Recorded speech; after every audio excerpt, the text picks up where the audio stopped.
An isolated, decaying farmhouse in rural Texas, situated near a small creek called Hollow Creek. The house has a dark history that nobody talks about. It is set on a large piece of land, surrounded by tall trees, with no neighbors for miles. The protagonist, John, late 30s, a man looking to start a new life, buys the house in hopes of escaping his troubled past. Sound of an engine humming as John drives along a long dirt road. The Texas heat is heavy in the air, and the landscape is wide and desolate. The sky is overcast with dark clouds, hinting at an impending storm.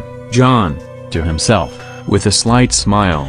Fresh start, no more city noise, no more distractions. I need this. The car bumps along the road, and finally, he reaches the house. It's old, with peeling paint, broken windows, and a sagging roof. The wooden sign outside reads Hollow Creek House. John, taking a deep breath. It's exactly what I need, a broken bar, peaceful, quiet, time to get away from everything. John steps out of the car, looking around the land.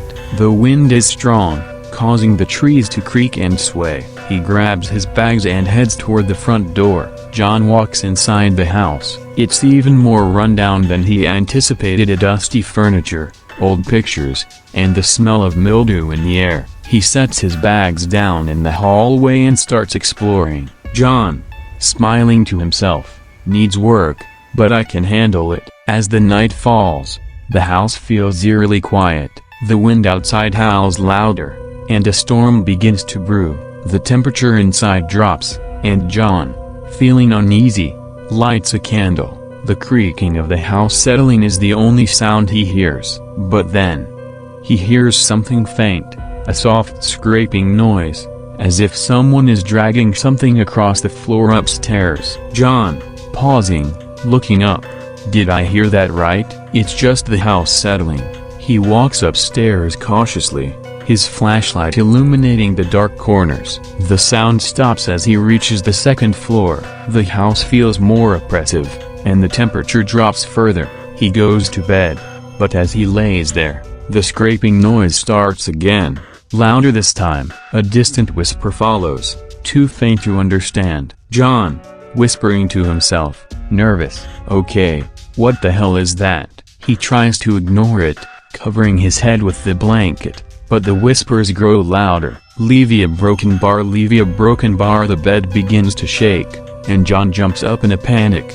The next morning, John tries to shake off the events of last night. He heads into town to grab supplies. The town is small, with only a few people around, and everyone gives him a strange look when he mentions the house. John, to a local shopkeeper, I just bought Hollow Creek House. Do you know anything about it? The shopkeeper's expression falters, and she lowers her voice. Shopkeeper, whispering, Hollow Creek House, huh? I wouldn't stay there if I were you. That house has a bad history. A broken bar, people disappear. Strange things happen. A broken bar, people leave, but they never really leave. She walks away quickly, leaving John confused but also intrigued. John does more research at the local library and discovers chilling articles and reports. The house was once owned by a family, the Carsons, who mysteriously vanished over 40 years ago. There were rumors that the house was cursed, but no one could prove it. John, reading an article aloud to himself, a family of 4 disappeared without a trace. Last seen at Hollow Creek House. Authorities never found any trace of them. Locals claim the house is haunted by the spirits of those who never escaped. The more he reads, the more disturbed he becomes. He digs deeper and finds a photo of the Carson family. Something about the photo catches his eye. The man in the photo has the same exact face as the figure he saw last night in the hallway. John, shocked, muttering, is that me? That evening, after doing more research, John feels an overwhelming sense of dread. As night falls, he hears the scraping sound again, followed by the same whisper. This time, it's louder, more urgent, whisper, distant, yet clear. John, a broken bar. Leave USA. Broken bar. John runs upstairs to the room where the sounds seem to originate. The room is freezing cold. The door creaks open on its own. Inside, there's a large, antique mirror hanging on the wall. As John looks into it, his reflection seems to distort for a moment, like someone is standing behind him. He spins around, but no one is there. Suddenly, the lights flicker and go out. John hears footsteps behind him, but when he turns, there's nothing. The temperature drops even further. John, panicking, breathless. What the hell is happening? Unable to ignore the escalating events any longer, John decides to confront whatever haunts the house. He grabs the journal he found in the basement, which once belonged to the Carson family. He reads aloud the last entry in the journal, hoping to understand what's going on. John, reading from the journal, we are trapped in this house, cursed by the spirit of Hollow Creek.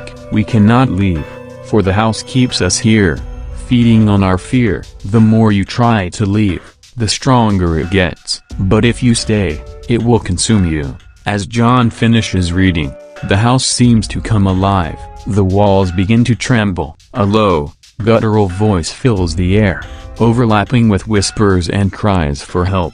Voice, deep and ominous, join us.